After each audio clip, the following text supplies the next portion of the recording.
This is My Official Wife. Directed by James Young, it was released in 1914 by the General Film Company. Releasing to mixed reviews, it was acclaimed for having an intricate action sequence near the climax of the film. One of the extras is rumored to be Leon Trotsky.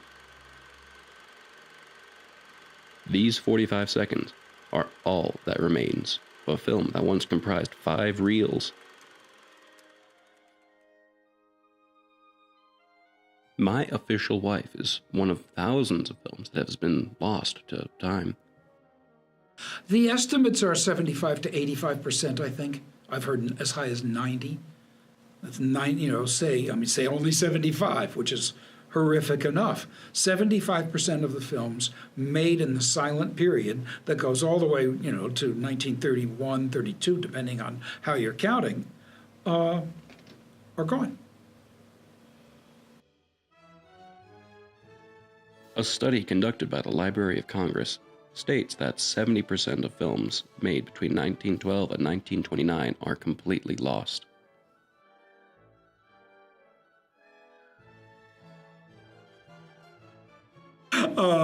Lost films are films that we don't know about that were made. I mean, sometimes we know of titles, for instance. I mean, there are a lot of films that the titles are known from studio records and all sorts of things, and there are no prints existing that anybody knows of. And then, of course, there are the films that we don't know about at all. And they're just lost. And every once in a while, something shows up in some weird location. Films made in the early days of cinema were thought to have no value after their original theatrical release, and because of that, many copies were destroyed. In the early distribution networks, films would get sent out, and they'd go from theater to theater to theater to theater. And for instance, they might wind up in the Yukon.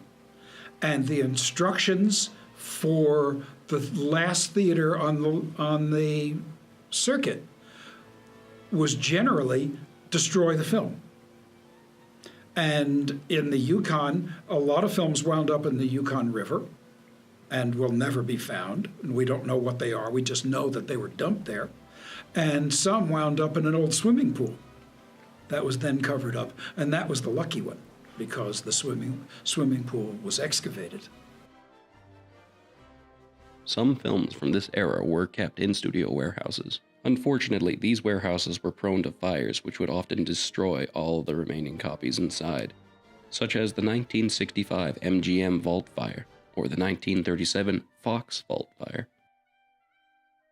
These fires were so common because of the nitrate film stock used to make film reels of the time. Nitrate film stock is very flammable, explosive, and self-oxidizing. While most of the time very little is known about the films that are lost, occasionally we do find some details about them. From studio and production records at the time, we're able to find out a few things. Sometimes the name of the feature, sometimes the actors involved or the director are listed, but by and large, these films are unknown, lost to time.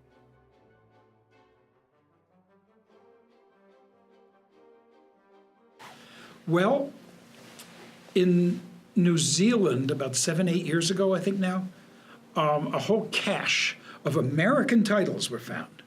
People bring films to their archive every once in a while. They found it in the attic. They found it in the barn. Their great-grandfather had been a projectionist, and lo and behold, they found, he'd left a trunk behind and nobody knew it was there, and there were a bunch of film reels in it. The way these American titles in New Zealand were found was that a lot of films had simply been brought into the archive. And if they weren't New Zealand films, what they did was they put them in a shed at an Air Force base. And an archivist from the Academy in LA was visiting an archivist friend in New Zealand, and he said, "You got any American films?" And they said, "Let's go look in the shed." And they found some 70 American titles. Film caches don't come along every afternoon. That's the kind of thing that you can't predict. You figure it'll happen, but who knows? And you certainly don't know where or when. So it's all just luck. Oh, I think so. Yeah, and also that people hunt. It's important for us to talk about lost films now. The more time we wait is the more time that's lost. The difference of a day could mean a film being saved and a film being lost forever. Films allow us to see with our own eyes what the personalities and the culture was like of that time period, whenever they were made. To lose these windows into a bygone era would mean to lose part of our culture, part of our heritage.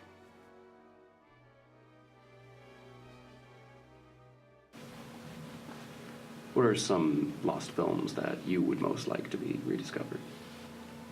There's an Ozu film, the Japanese director Yasujiro Ozu, who was a minimalist filmmaker, very disciplined, very steady camera set low on the floor.